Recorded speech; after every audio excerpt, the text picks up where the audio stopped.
Lietuvoje kasmet pasaulyje išvysta beveik 2000 neišnešiotų kūdikių, kuriems reikalinga ypatinga tėvų meilė ir medikų globa. Kauno kolegija atkreipė dėmesį į šį faktą ir neišnešiotukus prisimena kasmet lapkritį organizuodama labdaros priešpiečius. Tai Simonas ir Domantas, kurie pasibeldė, būdami 7 mėnesių, neišnešioti mažyčiai. Na ir jų išgyvenimas buvo tiesiog medikų rankose. Net 3 kilogramų nebuvo išvažiavę. Dauguma galvoja, kad naujagimis gimsta ir yra viskas gerai, tačiau gimsta jie prieš laiką ir sergantis. Ir labai smagu, kad organizuoja tokias akcijas ir skleidžiant šitą žinią.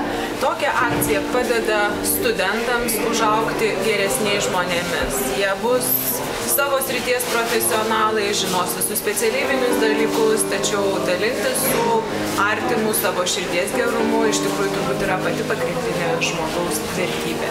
Surinktos lėšos jau 3 metus skiriamos Lietuvos sveikatos mokslų universiteto ligoninės, Kauno klinikų, neonatologijos klinikos mažiesiems pacientams. Per praeitus 2 metus ankstukams paaukota per 3000 litų. Už šias lėšas Kauno kolegija kartu su kitomis neabejingomis ankstukams organizacijomis padėjo įsigyti mažylių gyvybes palaikančius aparatus. Na, o šių labdaros priešpiečių metu Kauno kolegijos bendruomenė paaukojo beveik 1500 litų. Aš manau, kad yra labai svarbu pirmiausiai rūpintis ateitim, o naujagimiai yra mūsų ateitis ir nuo jų gyvenimo kokybės, nuo jiems parodyto rūpesčio ir meilės priklauso be abejonės, kokia bus mūsų visuomenė. Darom gerą darbą, darom dėl kitų ir tiesiog turim pasistengti.